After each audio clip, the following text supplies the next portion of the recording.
Holy shit, man.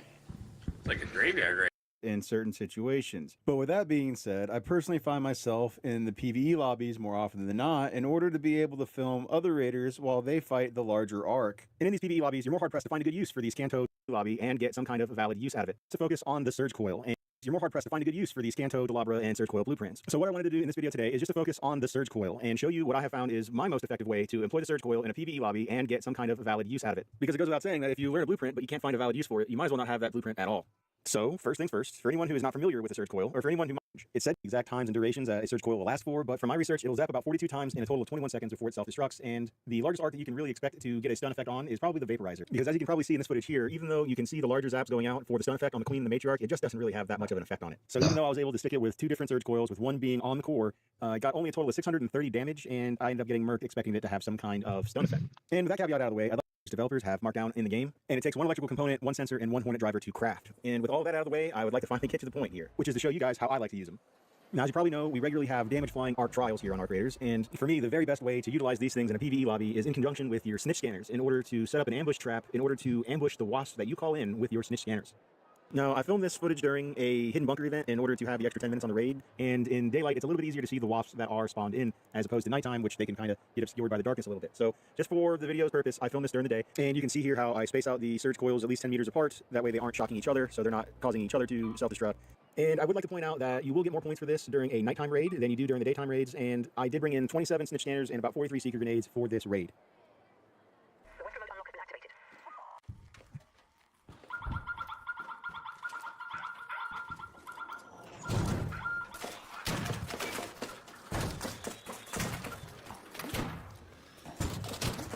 You just want to be extra vigilant to make sure that you don't allow any of those wasps to actually target any of your Surge Coils. That way, you get all 42 shocks out of each coil.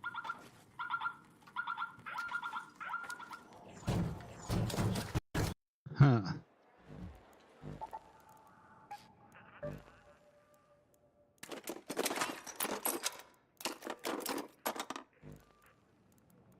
Yeah.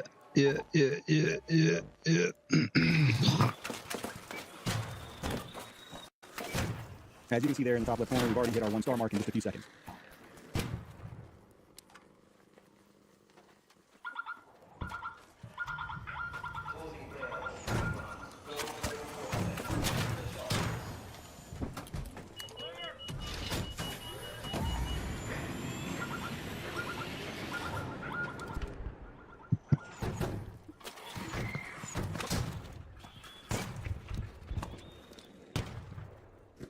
Now, you can mix and match the numbers of grenades and snitch scanners and such that you bring in, and you can bring in more Surge Coils so you can set up a better trap, or maybe set up 2.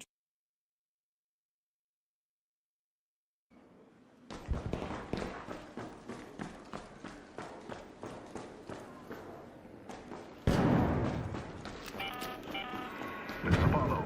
The cultural archives in Stella Montes are pretty well guarded, so don't forget to hum a suspenseful tune while you search for those movies.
What?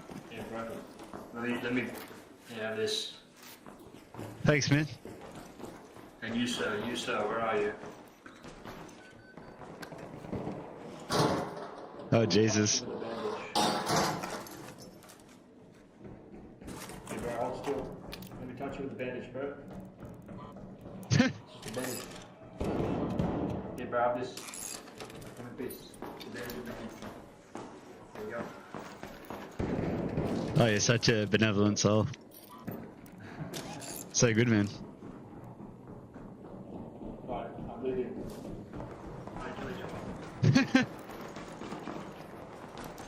Hey, you guys want some, have this with it. I got you. Oh my God.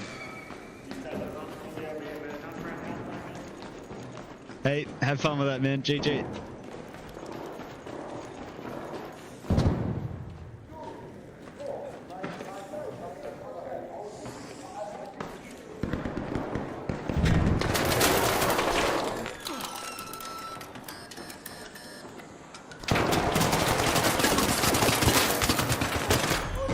Oh, that was good, bro. That was good. Don't shoot. Behind you, bro. Behind you.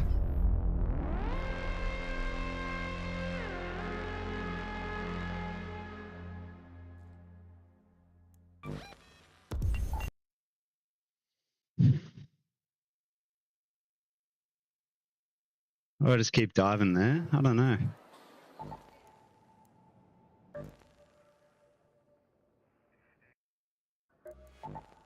Ever since Arc Raiders has come out, everybody is talking about PvP or PvE lobbies in this game. However, a lot of people still in your raids are playing PvE, and this is why my games look the way they do, because I play PvP, you are always getting a valuation, you are going to get put in the same sort of lobbies with those.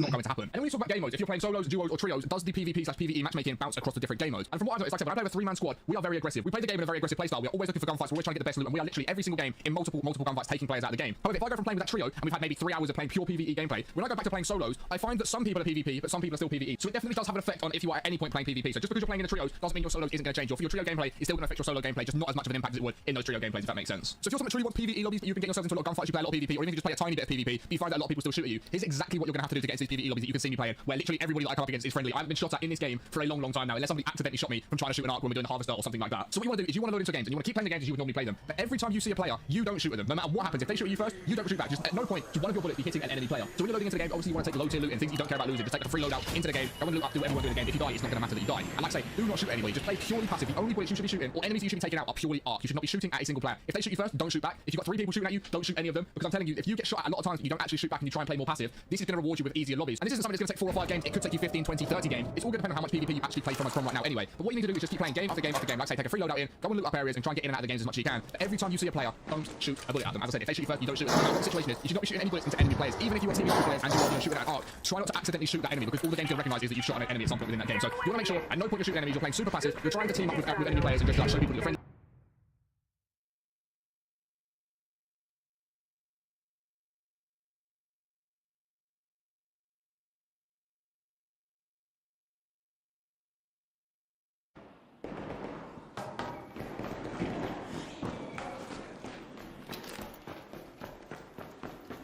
To go from a full PvP lobby to an almost completely friendly PvE lobby, you need to die 8 times. You can either let other raiders shoot you over and over 8 times, or you can load into a raid with nothing and surrender 8 times. This information is the result of recording the outcome of 110 of my raids, specifically testing the result of certain actions. I learned that there seems to be 3 distinct tiers of raids. The first is almost always friendly. People often carry their goods in raid, and just flashing your flashlight at other raiders is enough to convince them you can. If you're not, if you simply knock someone, you get put in the second tier. The second tier is very similar to the first, but people run around with their guns out. You'll hear the sounds of PvP going on in the distance, and you'll have to watch your back more. It seems as though you just shouldn't be alone.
Yeah, get him, dude. Get him, bro. What the hell?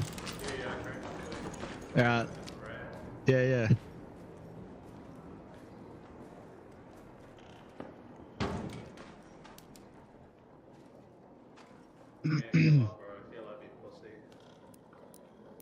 Just fucking standing there aiming guns at us. Jesus.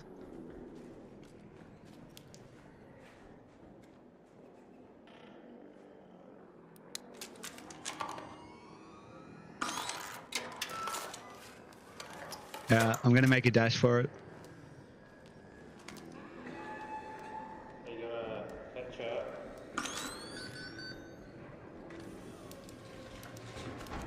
I'll cover him up here. Oh, good man, good man. I just flew your head and stuff, so just... Thanks, bro. Hey, all good.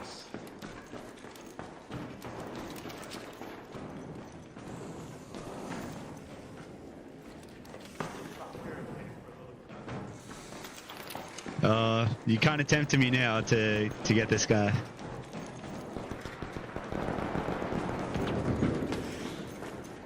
Fucking stupid about the game, bro.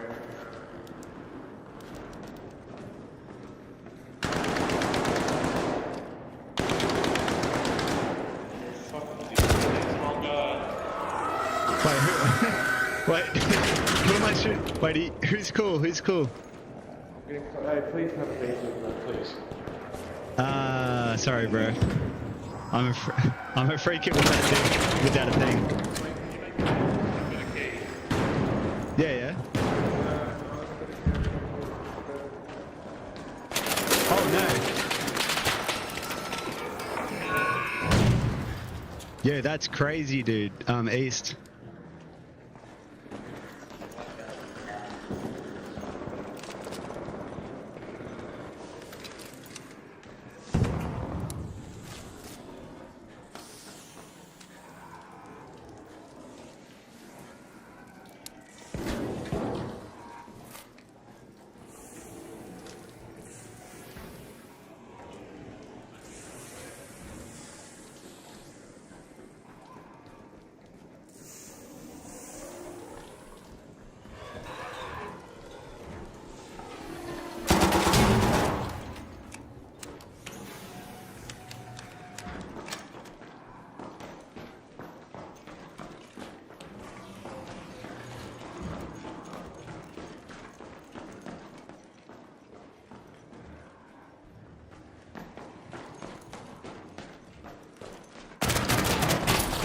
Oh, that's crazy, dude.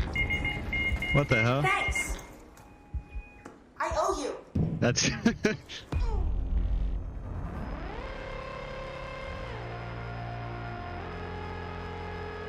Okay, so that's 2.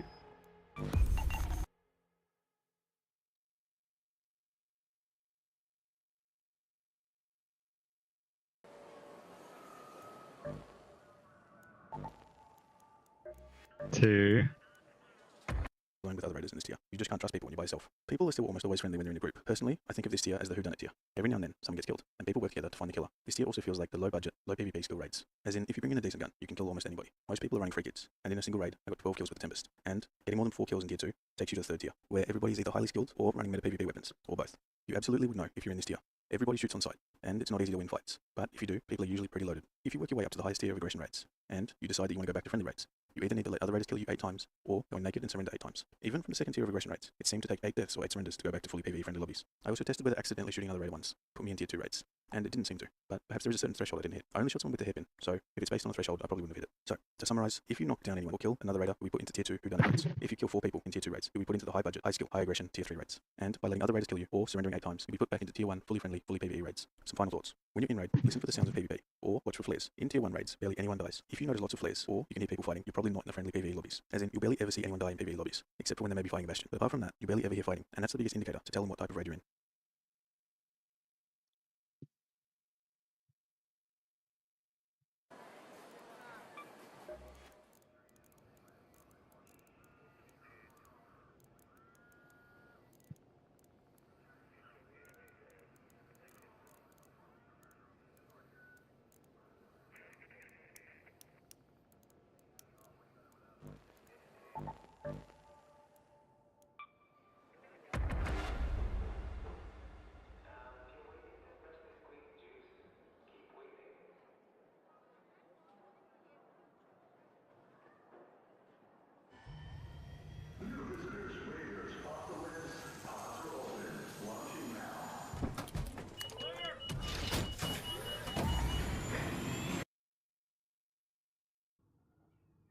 Could you just kill like 2 queens? I don't know how many queens you need to kill. But yes, you could do that, however many it would be. Prediction, it's going to be impossible to find large arc to destroy due to everyone else wolfpacking everything. On one hand, I do agree with that sentiment. That a lot of people are going to be killing arc. It's going to be pretty crazy. But at the same time, because of trials, we kind of already have that experience anyway. Like if you join like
Watch how Theo Vaughn starts realizing that Joe is fully compromised, as he didn't want to hear the atrocities in Gaza that Theo was talking about. Drone warfare in general is crazy. It's crazy. And they've been using that, dude. In Gaza, there was a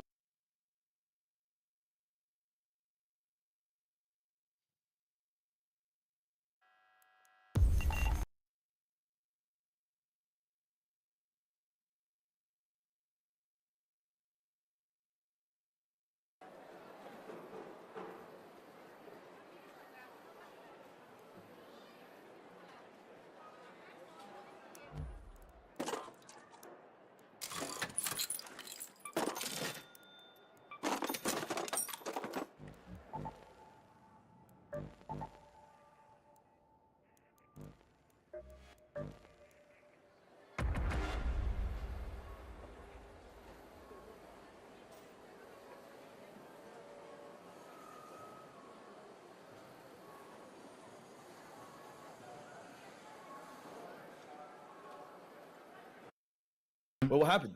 You okay? Well, last night I ordered Jack in the Box from Uber Eats, and then it went on for an hour, and you shouldn't cancel Uber Eats because then they only give you 20% of your money back. So I was going to do what I usually do when that happens, was let it ride until it cancels itself, and then you get all your money back. So I ordered McDonald's on DoorDash, and they picked up my McDonald's, and then Uber Eats told me that there actually was a guy, and he picked up my Uber Eats. So then I had McDonald's and Jack in the Box, and I ate more than it takes to feed a family of 5 for a week. But why did you eat both meals? I have no idea. I actually, genuinely, I ate a big arch, 2 triple burgers.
Hello?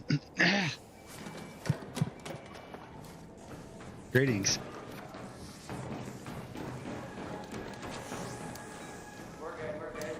Let's head home at the lobby metro.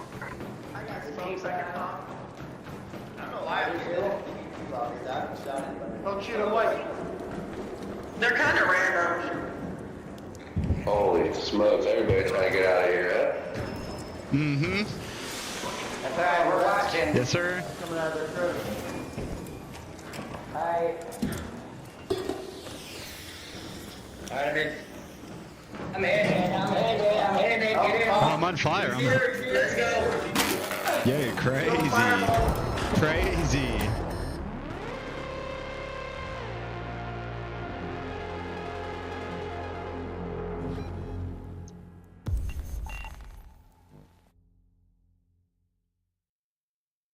Is that 3 or 4?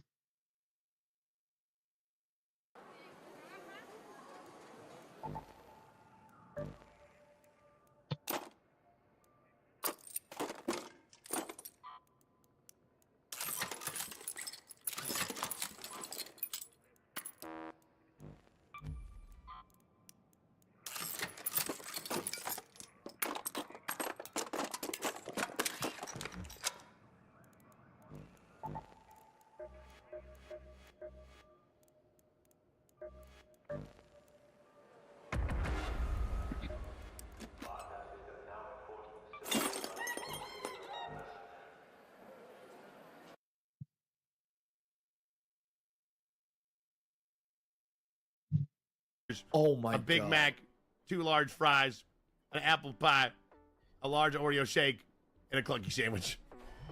Brother, are you pissing out of your ass? I've been pissing out of my ass all day. All day. Oh my God. I just have stomach ache listening to that. I know that doesn't even sound possible, but it's fine. What happened? You okay? Well, last night I ordered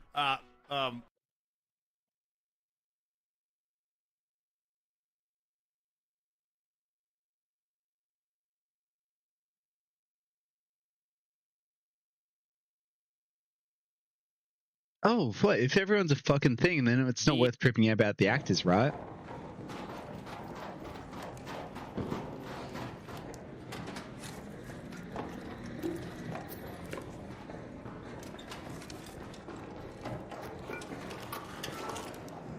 Hello?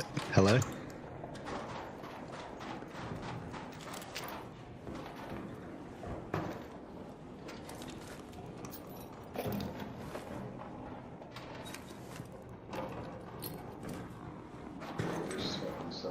Ever, bro. All the shit is garbage. What's that? It's the worst seller rate ever. All this shit is garbage. True, true. Shit.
Craziest philosophical theories explained in 14 minutes. Boltzmann brain. Boltzmann brain is a thought experiment that suggests that given enough time, a self-aware brain could randomly form in the universe due to quantum fluctuations. This hypothetical brain would have memories and perceptions of really living in a structured reality, even though it is just a temporary, random occurrence in a chaotic universe. This theory asks if it's more likely for the universe to exist with all its complexity, or for a single brain with false memories to appear randomly. If the latter is more probable, it implies that everything you experience might just be a brief hallucination by a Boltzmann brain. Solipsism. What? So they're saying that I'm a brain floating in a universe, just temporarily perceiving my life, and I don't actually exist. Solipsism. Solipsism is the idea that only your own mind can be known for sure to exist. According to this theory, the outside world, other people, objects, and events cannot be definitely proven to exist beyond your own perception. These ones, like, these theories are always cool to think about, but they don't actually hold, like, any reasonable grounding. It's just more so like, you physically can't prove to me that you're conscious because you're not me. And this is what I was going into the other day, where I was like, no matter what thing, no matter how close somebody is to you, they will never actually understand who you are. They'll never get you. They'll get you as well as they can. But unless somebody can physically step in your shoes and be the person that you are, they will not be able to understand the person that you are, if that makes sense. So, like, if I sit there and ask you or somebody that I'm close to, like, hey, that you're conscious, even your wife? No, your wife, not gonna fucking understand. Your wife, your mom, your dad, no matter how close, your own mom will never understand how it is to be you. Well, they may have been, if you lived, or your twin, you could have a twin. And I would say that's the closest example of somebody that's understood you. Twins can get each other more than anybody else because they're genetically identical and they've lived basically the same life. But even then, you as a twin cannot understand your other twin in its entirety. Conjoined twins. More so, yeah, because they live in the same body. But even then, they have different brains. They have different brains, different conscious experience. How they contemplate, the other one can't experience. They're not telepathically communicating. They're not experiencing everyone's thought. This is because all experiences are subjective, meaning they are understood through your individual mind. So while you may see and interact with the world, solipsism questions if the world actually exists on its own, or if it's all just created by your mind. You have no way to know. The teletransportation paradox. The teletransportation paradox is a thought experiment that explores the implications of teleportation and Oh my god. Break up my atom. Is this the one where it's like, if you break up my atoms and teleport me to a different time and space, is that still me, or am I dead and this machine just created an entirely identical version of me that has the exact same memories as me, but I cease to exist? identity. Imagine a teleportation device that scans a person's entire body and mind, mapping every atom and neural connection. The device then transmits this information to another location, where a new identical body is constructed, perfectly replicating the original person, including their memories and personality. The paradox arises because what happens during this process. Is the person who arrives at the destination the same individual who used the teleportation machine? No, because you didn't travel, and they broke apart your atoms and rearranged them. They didn't. Matter could not be created or destroyed, rather transformed, but they transformed you into something else. It's literally the same. No, let me put it this way. If I have a clone of you, say I spawn a clone of you right now, and it stands next to you, and that clone has every experience that you've ever had, looks like you, acts like you, is you. You both talk and act exactly the same. Is that person you? No.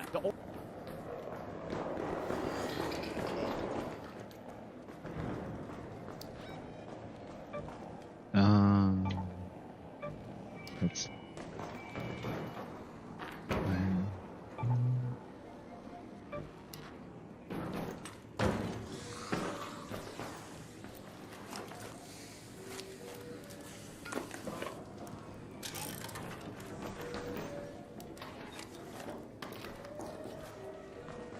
Hello? Hey, I'm not looking for any trouble, mister. I'm not either. I'm just doing crack shit. Nick. Bet.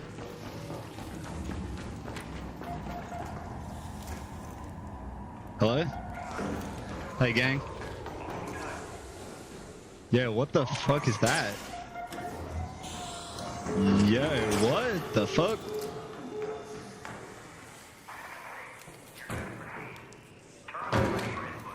Bruh.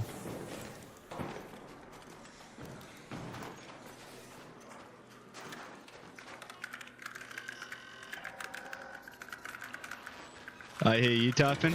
You hear me typing. We're all good. Yay.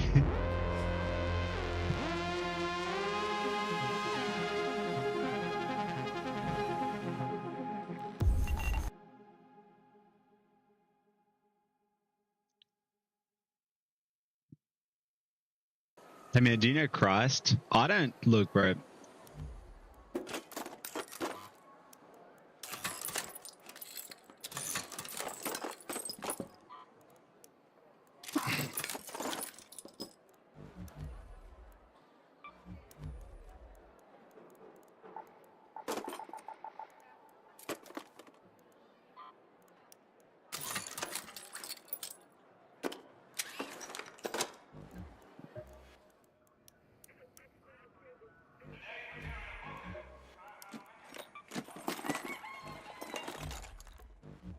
Okay, what do I want to do? What do I want to do?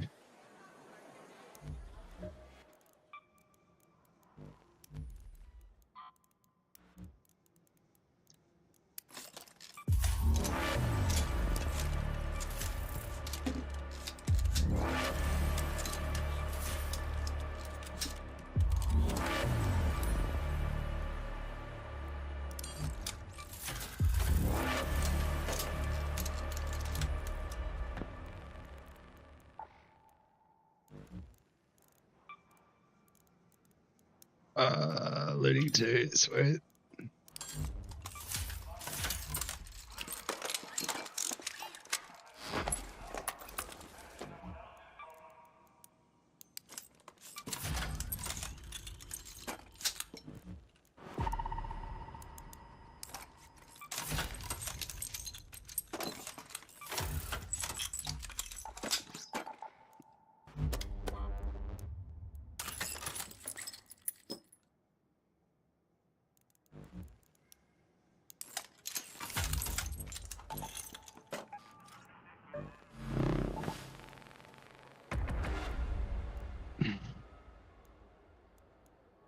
only you that you are is the you that is currently perceiving. And so while there would be another you that is perceiving that theoretically would be you because you went from one place to another.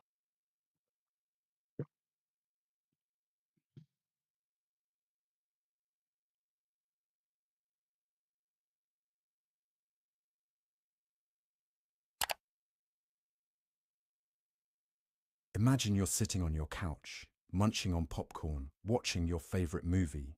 Suddenly, you pause the screen and look around. Everything seems normal.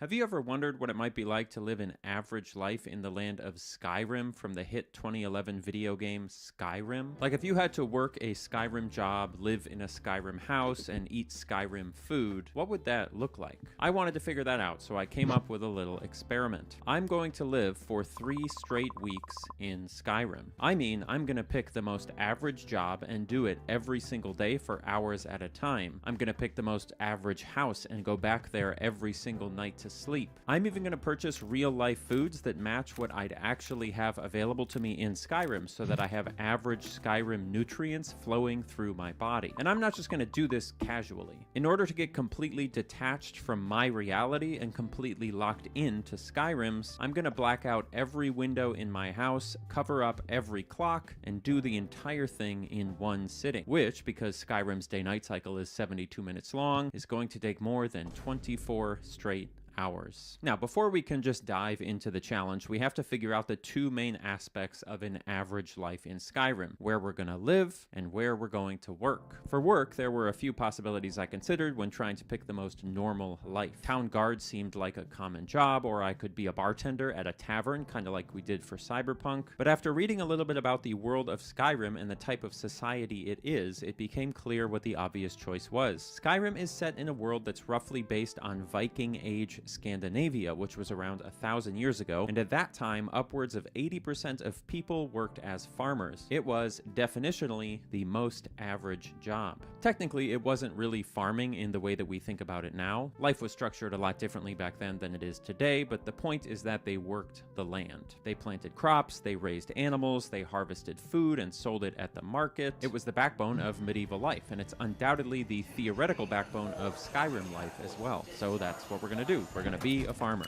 As for where we're going to work specifically, there are roughly 18 farms to pick from all across Skyrim and its DLCs, depending on how you draw the line, but the one I settled on was a little place called Battleborn Farm, just outside of the city of Whiterun. I picked it partially because it's in a recognizable area, but... Yeah, my bad. Anyway.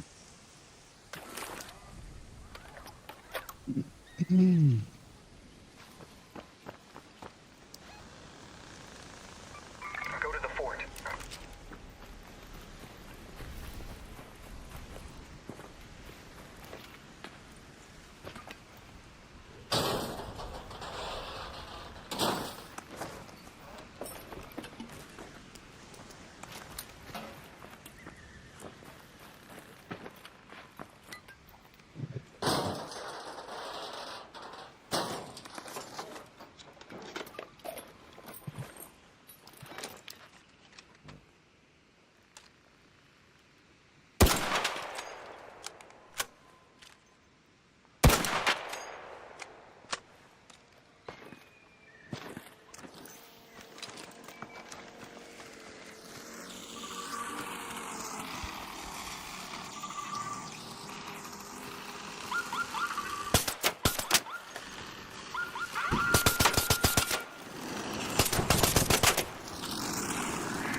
I do only get one cinch scanner, so it doesn't really matter.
Head home at the forest air shaft.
Head home at the cliffside air shaft.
but also because it has a great variety of things to do, including crop harvesting, animal husbandry, and logs. It's also fairly close to a source of fresh water, which is important to me because I'll literally only be drinking water in real life when I can access water in the game. Now, in terms of where we'll actually live, the reality of being a farmhand in this era was that we would probably just be given some kind of crappy bed or bench to sleep on inside the farmhouse itself, along with all the other workers. In this case, the farmhouse is pretty small, but it does have just enough room for me to throw down a sleeping bag in the corner to serve as a bed for the next 3 weeks. There's also only one other worker who actually lives here, a lady named Gwendolyn, whereas in real life you'd be living with upwards of a dozen other people depending on the size of the farm. Little did I know, Gwendolyn and I were going to be getting to know each other really, really well over the next 3 weeks. You have a nice day today, Gwendolyn? Was it fine? Well, all right. We're going to structure this challenge in 3 distinct segments to represent the actual work-life balance of medieval life, with each segment lasting 1 full week in the game. And at the end of each week, we will get a day off from work. Our first week is going to be spent getting acclimated with farm life, establishing our routines, getting to know our coworkers, and preparing for winter. The second week is going to be winter. And during winter, we will spend all week, which could be upwards of 6 or 7 real-life hours inside of the farmhouse in order to survive the harsh temperatures, just like you would actually have to do as a real peasant. And then the last week is going to be us coming back out into the world, harvesting our crops, and at the end of everything, we're going to attempt to push all of our crops into the city of Whiterun in a cart in order to sell them for money that we can use to have a huge feast at the end of the challenge. And if you know anything about these carts in Skyrim, you'll know that they can be a little squirrely.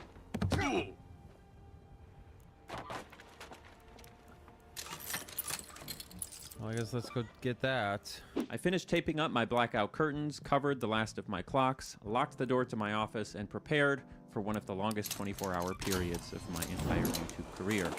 My challenge began at 7 a.m. on Monday in real life and 7 a.m. on Morndas in the game, which is basically the Skyrim equivalent of Monday. I woke up in the farmhouse earlier than my coworker did, so I took the first hour of the day to have breakfast. And breakfast in this case means stew, vegetable stew. I had actually prepped this stew the night before, and it consisted of all the vegetables that were actually available at the farm that we'd be working, including potatoes, leeks, tomatoes, cabbages, squash, beans, greens, potatoes, tomatoes, whatever. Now, if you're an avid listener of my podcast with fellow YouTuber Memoria, you'll know that I hate stew. In every case, would it not be better if you just took away the broth and just ate the shit that was in the bowl? So the idea that I was going to be eating this stew for every meal over the next 24 real-life hours was pretty brutal, but that's what an average peasant would do, so that's what I'm going to do. Now, to my surprise, the stew that I made was actually halfway decent. That's okay. This was shocking to me because I intentionally did not look up how to make a stew before the challenge because I felt it would be more realistic if I just vibed it out like a farmer. And thankfully, I guess stew just isn't that hard to make, which is maybe why it was so ubiquitous in medieval life. You also might notice that the portion of stew I'm having here is extremely small. It's actually a 1/20th sized portion, and all of the food that we're going to eat today is going to be 1/20th sized portions. The reason for this is that the time scale of Skyrim is 20 times faster than the time scale of real life. So in order to make sure that we match our real life hunger cycles to the hunger cycles of our Skyrim peasant character, we have to adjust the portions of food so we can eat equally as often as our character would without stuffing ourselves to the point of exploding and dying. This also means that I will be eating plain vegetable stew roughly every 20 minutes for the next 24 hours, but we'll deal with the consequences of that later. After finishing breakfast, we headed out the door for our first day of working the land, and the first thing that struck me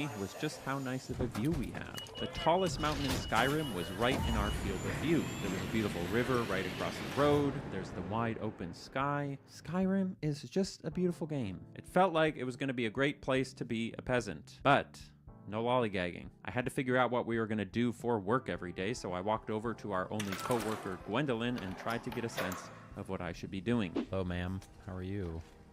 Man, she is looking right at me. I feel like that look is telling me I should be doing something else. I'm gonna do a lap. How about that? I'll do a lap and sort of get the lay of the farm. So one of our options is obviously to stand here and just help till the earth for these leaks while our boss stares at us menacingly, but I decided to do a lap around the whole farm first and get a sense of what other options we could draw. And there were not as many as I thought there might be. We had some chickens over here to the north. There was a cow that we could hang out with a little pen down here. There are leeks and gourds growing up here, as well as wheat in its own area next to that. But the only actual gameplay activity on the farm is here with the wood log, which we use to gather firewood for wintertime. But aside from that, our world here is pretty small, which means our days are just going to be a lot of walking around, pretending to tend a farm in a video game.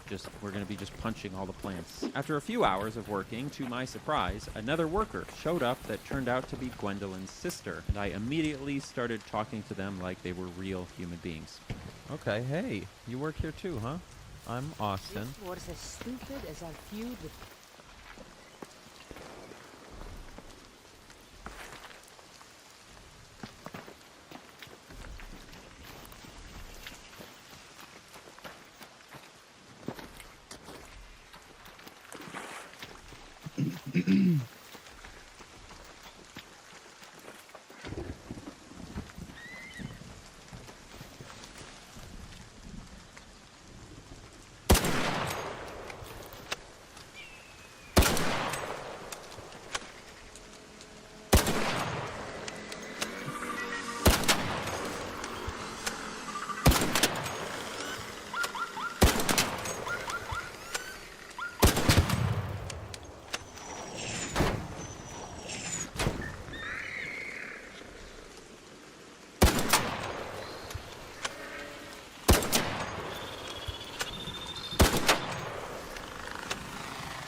Hello? What up, gang? I'm just trying to kill these drones. Hey!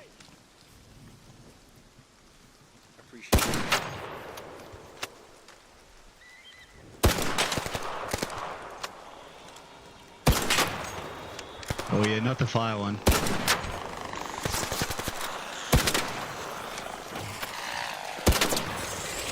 Yeah, that fire one's nasty, damn. Oh, good job, good job.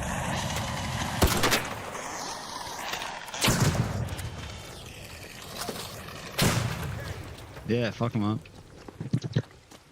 Thanks, man. If there's anything you need, just let me know.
Hello?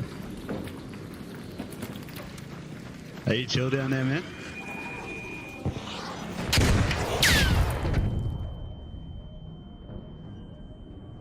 Oh, shit.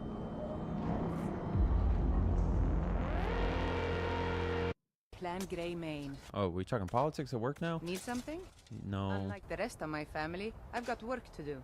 Okay, sorry. Yeah, you guys are working up a storm. It turned out that this lady would be showing up every single day about 4 hours later than Gwendolyn and I, and her and Gwendolyn would basically take turns working on this patch of leeks on the south side of the farm, which basically meant it would be my job to do everything else. Which was fine with me. You know, the more activities I could use to pass the time, the better, because I'm literally not allowed to leave this farm. After what felt like an eternity of walking back and forth, talking to Gwendolyn and her sister, and chopping wood for the wintertime, the sun finally started to set on day one, which was my signal that my first workday was done. I still wasn't exactly sure what I was going to do after work each day, so for now, I headed inside, genuinely very hungry since all I had had to eat so far in real life was about 2 tablespoons of vegetable stew, and I sat down to have dinner. Funnily enough, as soon as I sat down, Gwendolyn also sat down with me, so I decided to strike up a conversation with her. Did you have a nice day at work? Yeah, I felt like I was getting my sea legs, you know, wouldn't you say? And after realizing that, at least for now, she was a woman of few words, I finished my dinner with a tiny bite of bread, read a little book that was on Gwendolyn's bookshelf about gods and goddesses in Skyrim, and then went to bed.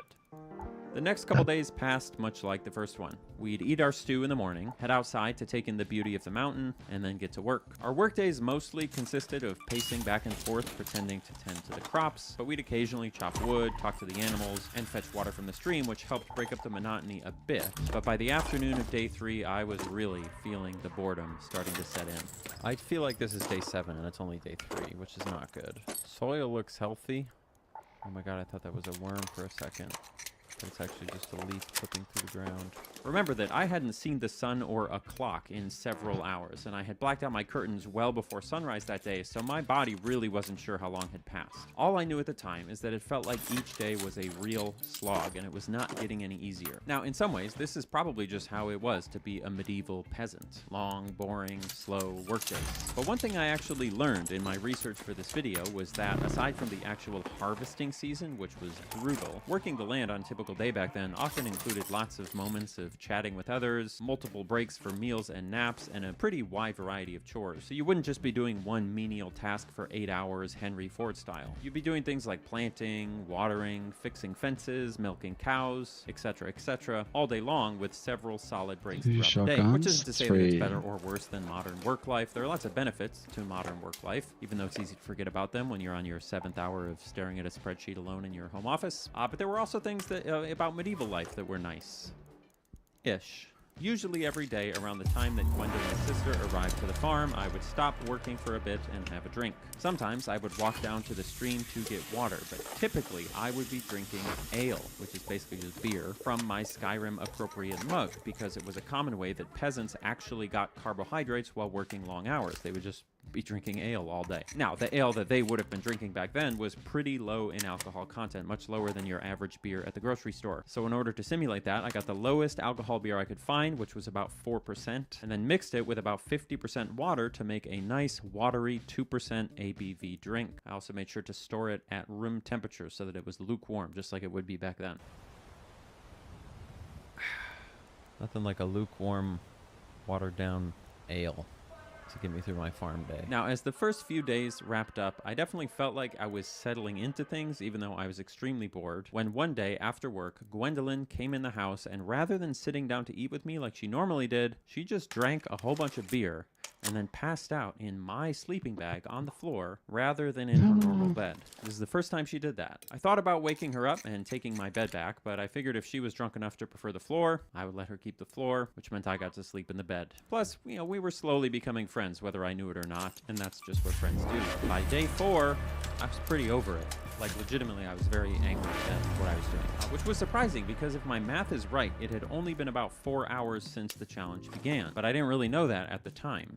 We've been looking at leaks for as little as 4 hours, or possibly as many as, I think we could potentially spend 7 or 8, I don't even know. Now, at first, I chalked it up to just being totally detached from the real passage of time, because I'd learned from Mr. Beast that solitary confinement really messes with your brain. But when I stood up to go check the VOD recording in between days, I glanced at my Twitch chat for a second, and I saw something interesting. People were telling me that I needed to check the time scale in the game, because they thought something was wrong. So I pulled up the Skyrim console commands, and I checked the time scale. And it turned out, for once in their lives, chat was right. All right, I'm going to take the advice of the person who said to do the show timescale. 10. Isn't it supposed to be 20? It's supposed to be 20, I thought. It is supposed to be 20, but somehow, maybe because of some of the mods I tried to install for the challenge, the timescale got changed to 10, which means that the time in-game was flowing half as fast as it was supposed to. Now, on one hand, this explained why I felt like the first few days were taking an ungodly amount of time, but on the other hand, I had just added several unnecessary hours to the challenge, which meant that by the end of it, I was going to be in even rougher mental shape than I had planned for. Not good. I briefly considered making up for lost time by adjusting the timescale to run a little bit fast for the rest of the challenge, but that just didn't feel right, so I set it back to its normal 72-minute cycle, and we continued on with our week, much further behind schedule than we anticipated. The good news was that this is actually where things started to get a little more interesting. Of course, 99% of our time was still being spent crouching on top of crops, listening to Gwendolyn's sister complain about the war. This war's as stupid as our feud with Clan Grey Mane. It really is. And pretending to clean up the cow's enclosure by dragging this rake around. But towards the end of day 4, something amazing happened. So it could be some kind of beer. Whoa, a nobleman. A nobleman with his escort on his way to the castle. A nobleman came down the road on a horse, which was the first interesting thing that had occurred in the world all challenge long. This was amazing for a few reasons. Number one, it broke up the monotony by giving us something to look at. Big win. Number two, because of how unbelievably bored I was, seeing this nobleman actually gave me a feeling of wow, like I was a real peasant seeing royalty and not just some YouTuber playing Skyrim. But the coolest thing that happened when this nobleman showed up is that he was actually carrying a letter for us. And the letter said, quote, I was able to track you down because all of your personal information is available for anyone to read on the internet. If you want to prevent this in the future, you should use delete me. What the heck? Really weird. Welcome to the sponsorship. Okay, 30 seconds. Here's the pitch. I don't know if you know this, but there is a lot of information about you available online. And in the past, this information wasn't as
Yeah, I want the best relationship.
air shaft. left. Go find your way home. I repeat, 5 minutes.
Huh?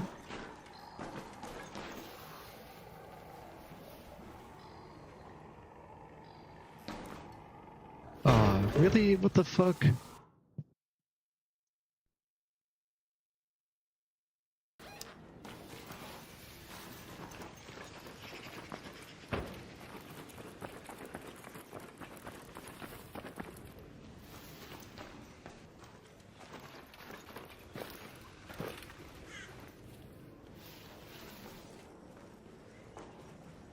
What's going on, man?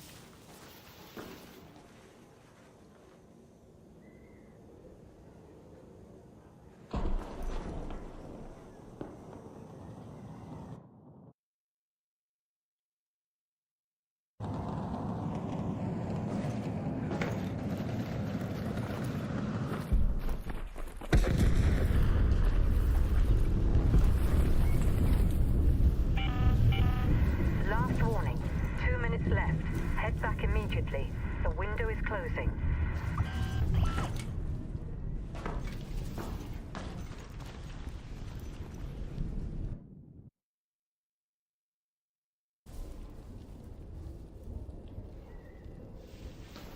Come on, game. What is happening, hey?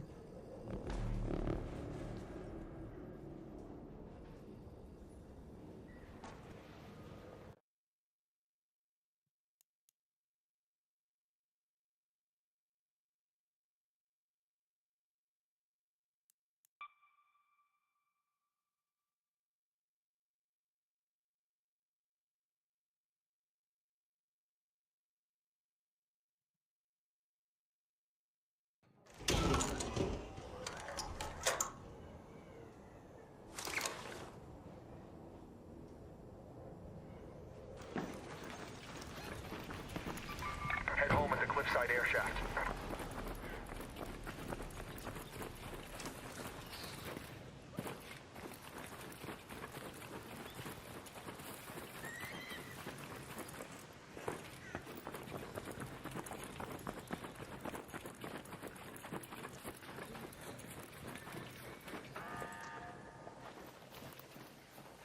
Oh, don't give me this.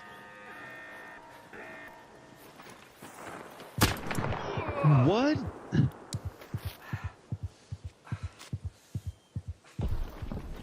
No, bro.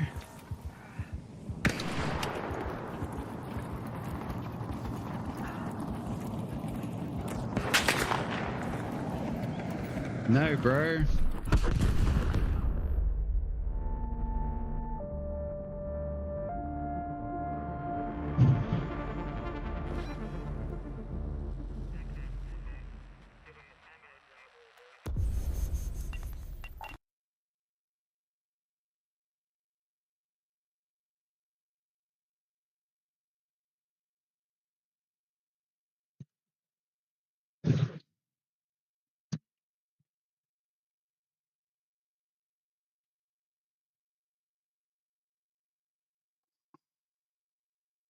What the fuck was that?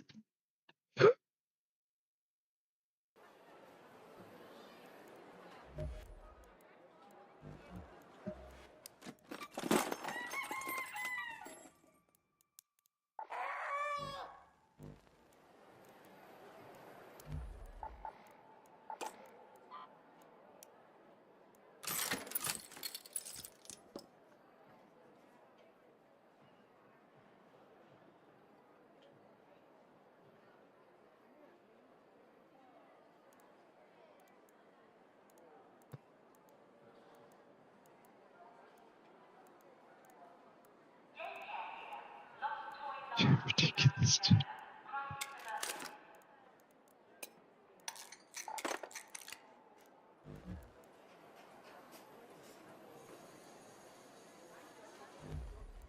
Just go fucking edit, bro.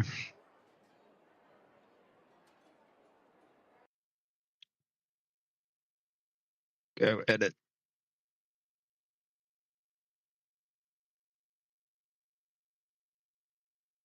Yeah, this will like can do.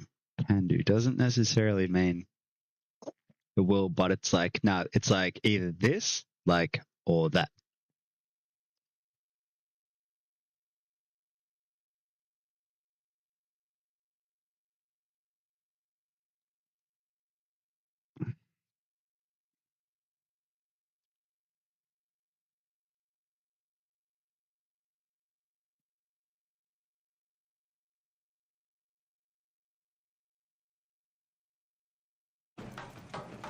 Sure.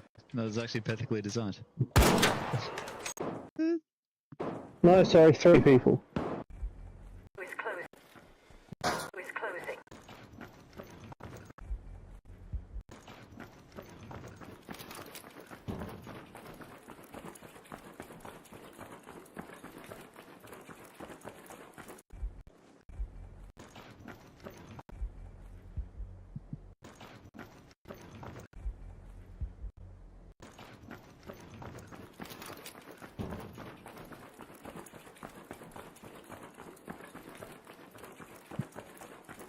Alright, I'm gonna try jumping back onto the ladder.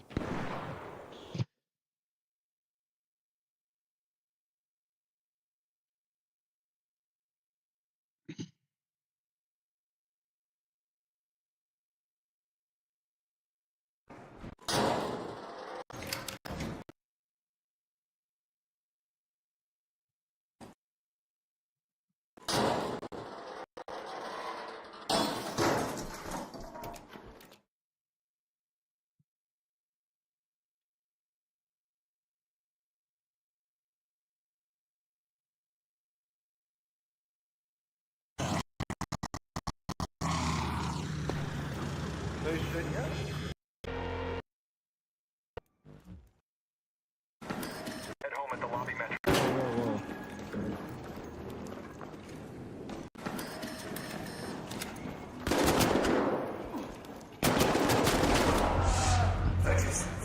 Really, dude? You can get it. I just wanted to get it down. My bad. No worries. Thanks.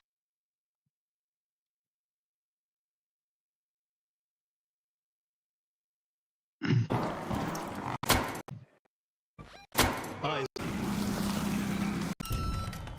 mad grenades, dude. Oh, he's shooting me now. What the hell? Come on, man, please, bro. Really, man? Really, dude?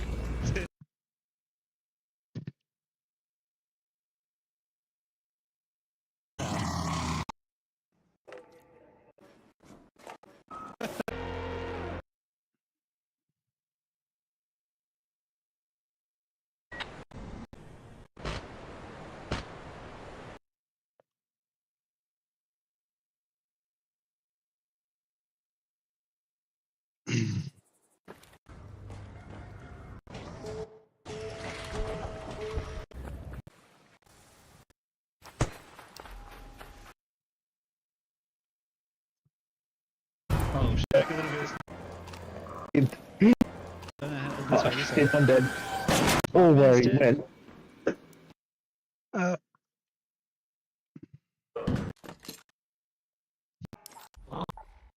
Three.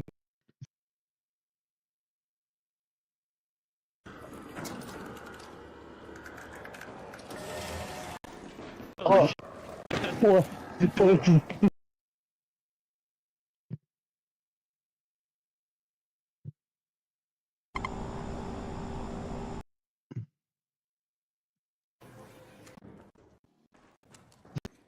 No. Oh, what the fuck?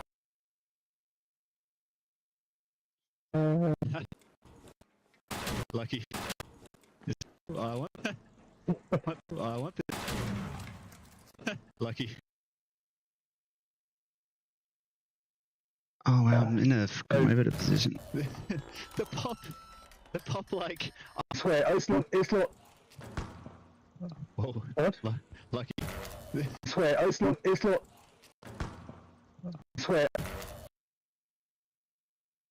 I swear, it's not. Whoa. What? Lucky. Lucky. What the fuck just happened? It wouldn't let me grab the zip line. Not that I even meant to jump down that time. And then I grabbed it in the last second, but then still lost half my head. the pop like RKO'd me. Oh my god. I got one and then the Okay, guy yeah, that- you... Just before he hit me, I pulled the lever. Yeah. I got. Careful, they can. Careful. Oh, he Okay. just called it. He just called it.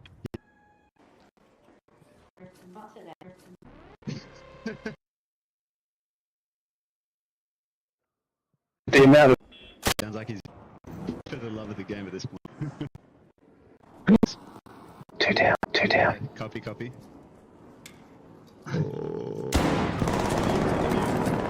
Oh, okay, Dad. Run! I hit him!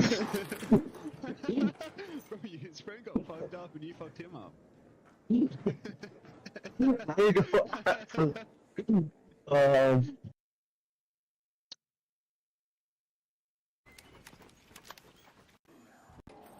Hasn't been looted, wait.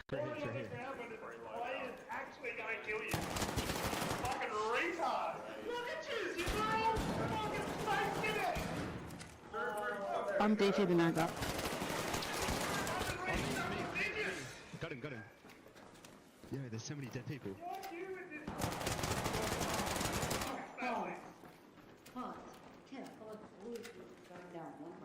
No, I can't let you get out of here, man.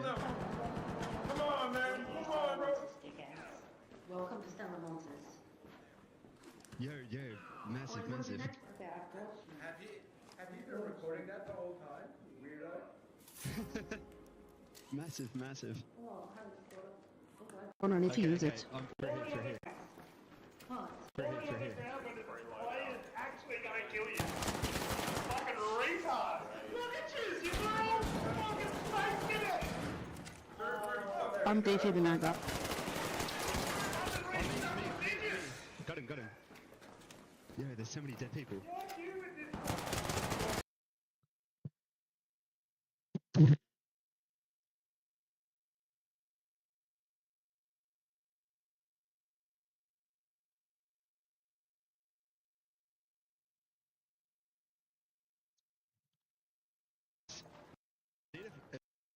We'll wait for you. I got a source room. Let's go. Go. Through here. Actually gonna kill you. Fucking retard. Look at you fucking face it. I'm defibing I got. Got him.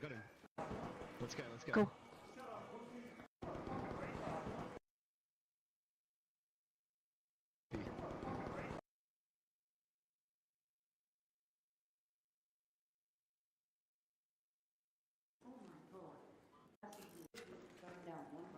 No, I can't let you get out of here, man. Come on, man. Come on, bro. Welcome to Stella Montes. Yo, Massive, massive. Have you been recording that the whole time, you weirdo? Massive, massive. Oh,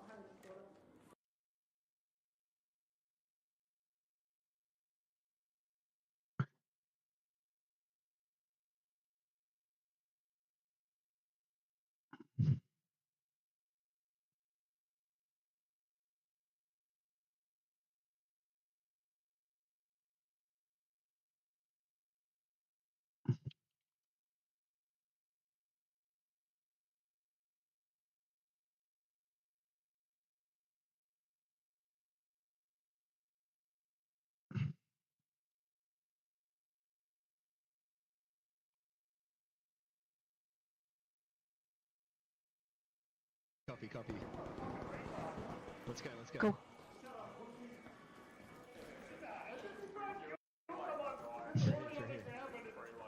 Actually gonna kill you. Fucking retard. Look at you know? Fucking fake it.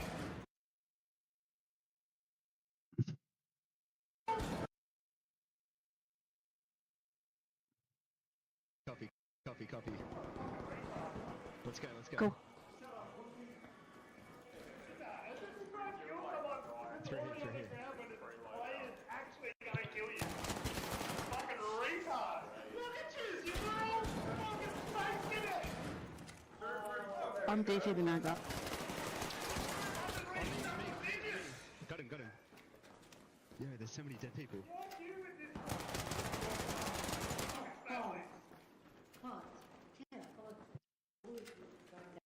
Come on, man. Come on, bro.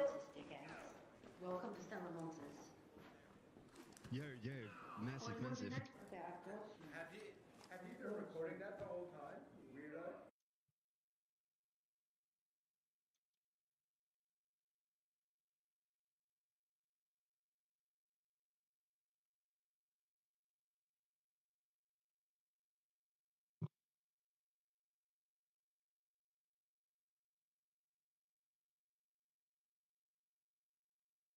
Copy. Let's go, let's go. Go.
That's not it.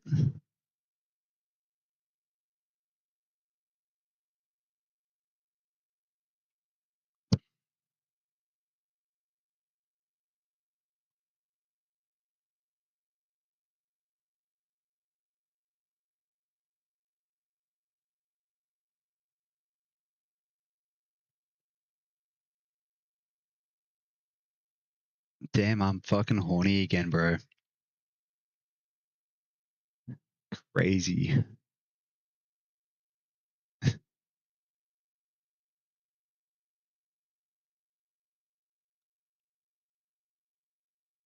Next, we look in the Bible. Just treating it in the Bible. That's crazy. It's this one. It's this one. It's also the last one right now.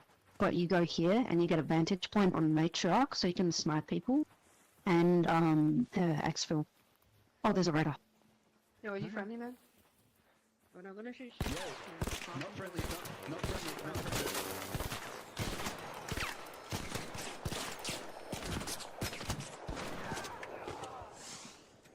Damn, GG, bro. You got him? Yeah, yeah. Oh shit, there's one, there's one, there's His one. mate, his mate, his mate. I gotta heal, I gotta heal. I'll keep cover. Where's his body? It's good.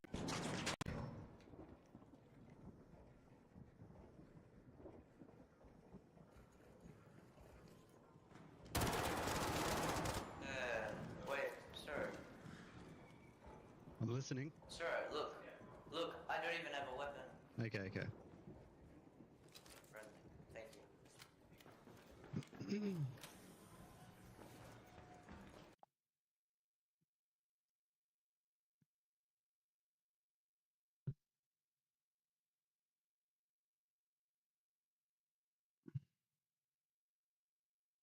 I'll keep cover. Where's his body?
Wait, sir. I'm listening. Sir, look. Look, I don't even have a weapon. Okay, okay. Friendly. Thank you.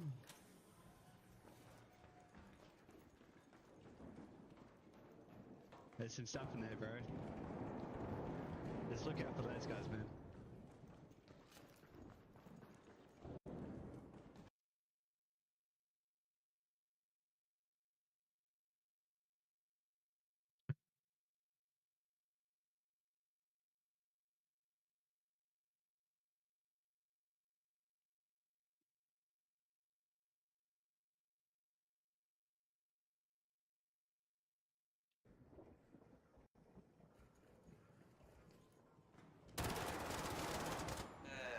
Wait, sir. I'm listening. Sir, look.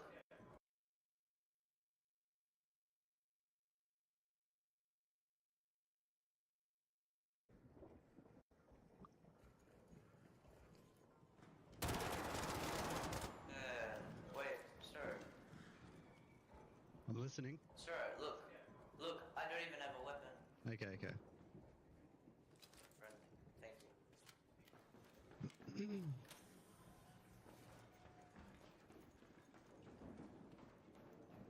There's some stuff in there, bro. Just look out for those guys, man.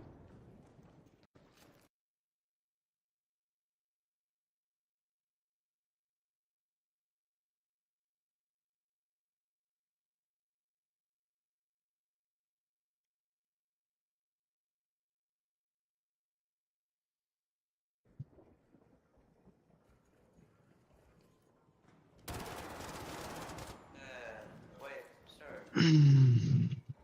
I'm listening. Sir, look. Look, I don't even have a weapon. Okay, okay. Thank you.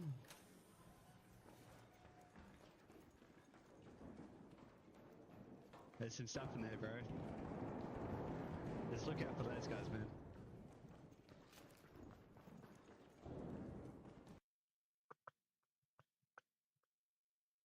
Naps and a pretty...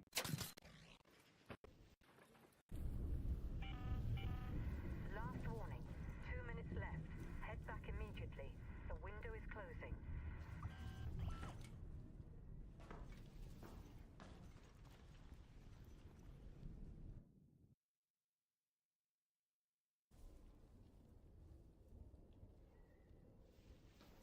Come on, game. What is happening, hey?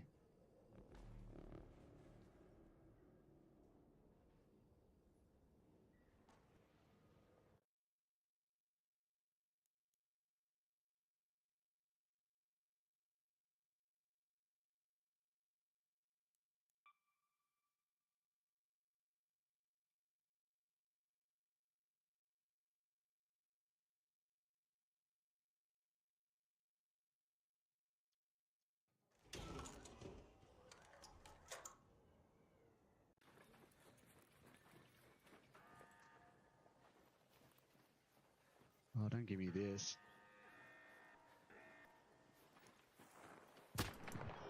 What?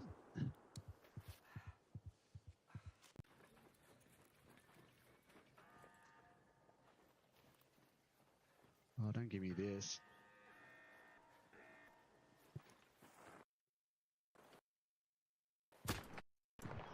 What?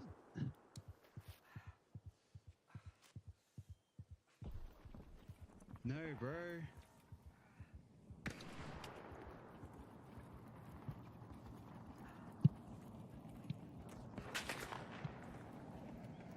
No, bro.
Huh?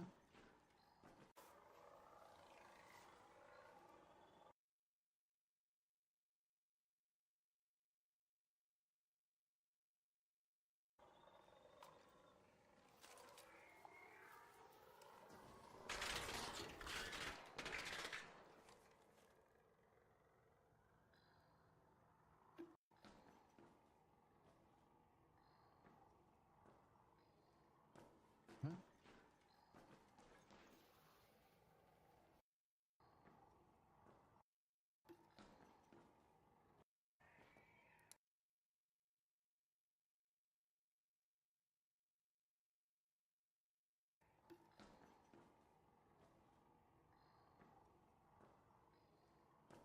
Huh?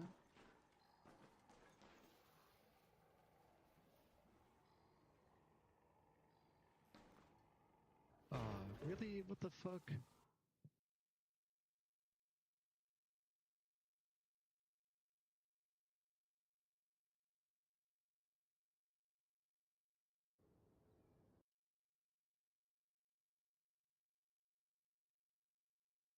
What's going on, man?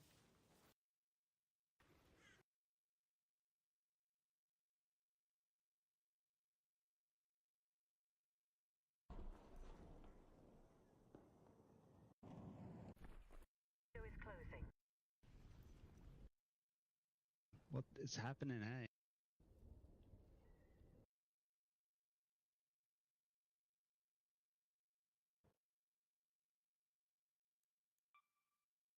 Mon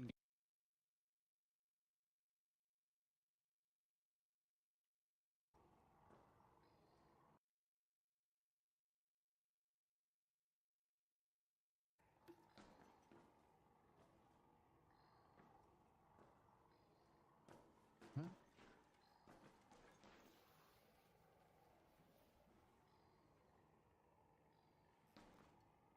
Oh, really? What the fuck?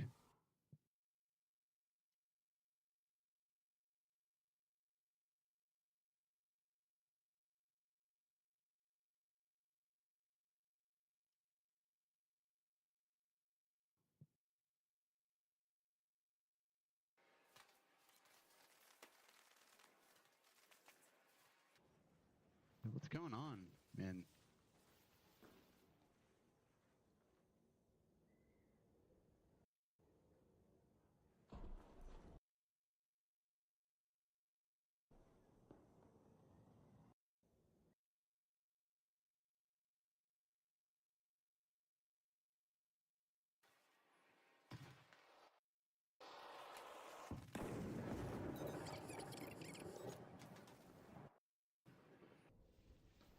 One game? What is happening, hey?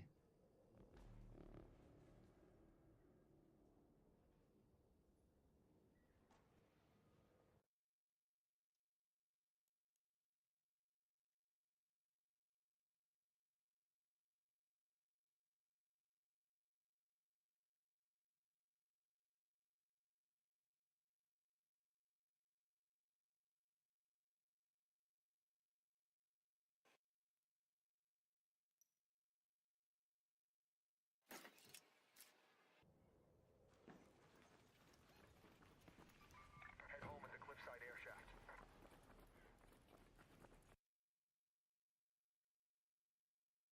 Oh, don't give me this.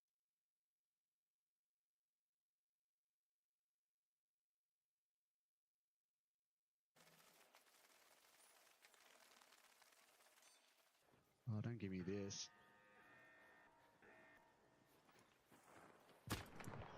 What?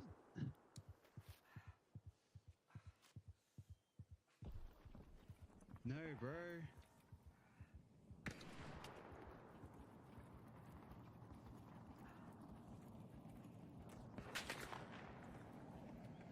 No, bro.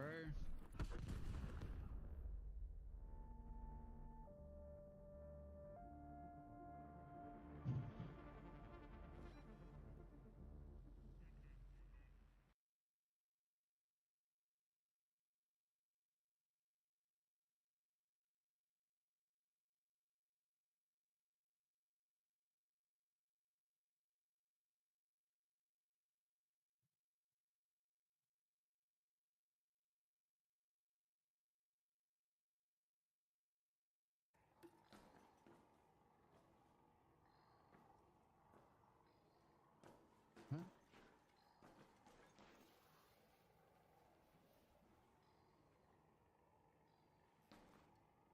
Oh, really? What the fuck?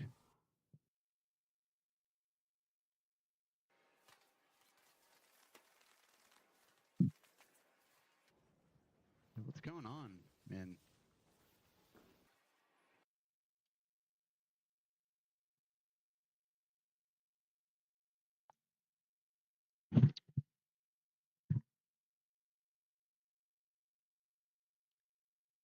That would be pretty crazy, hey? Maybe tomorrow, bro. I don't even be bothered with it.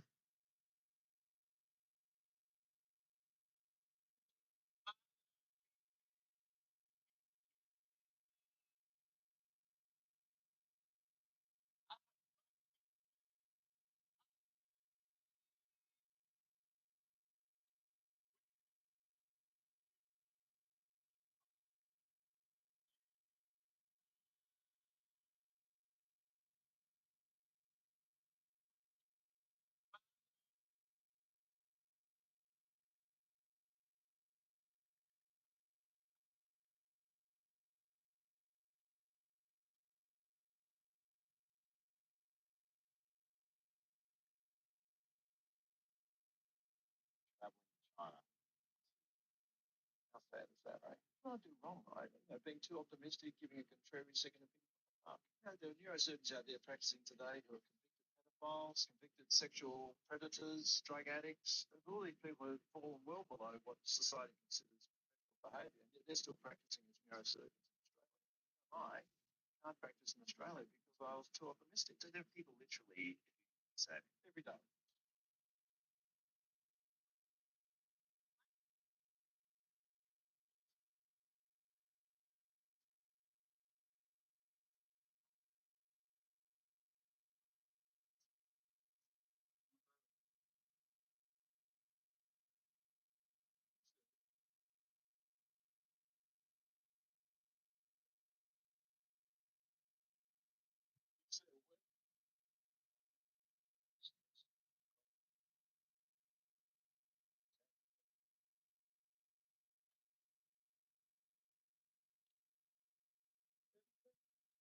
hard labor.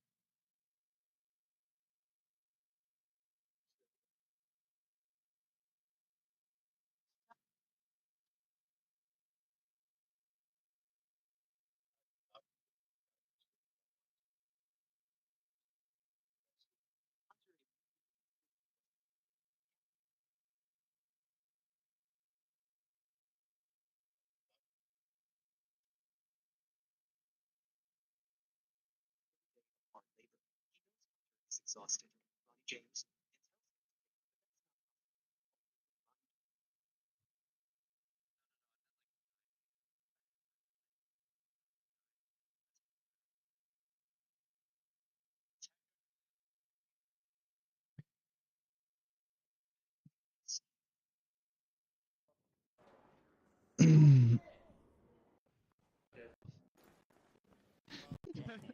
that's not Ronnie. This guy's guaranteed.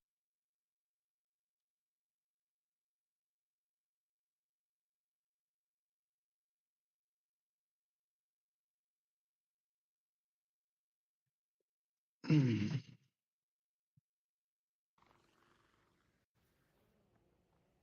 I was coming down the zip line because this guy had a fire flame behind him. Well, that's all.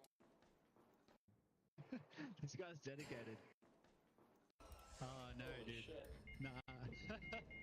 Nah, this guy's crazy, man. The guy at the top is smoking. He's like,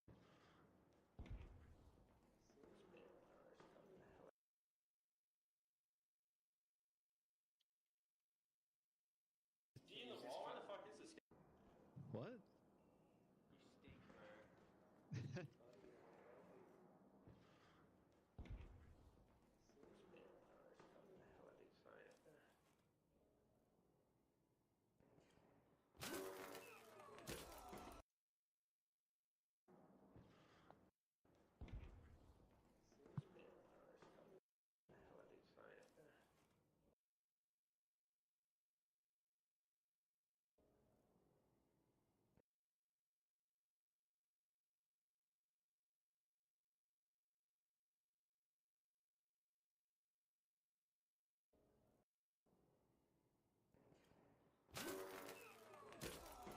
Oh no, Holy dude. shit. Nah.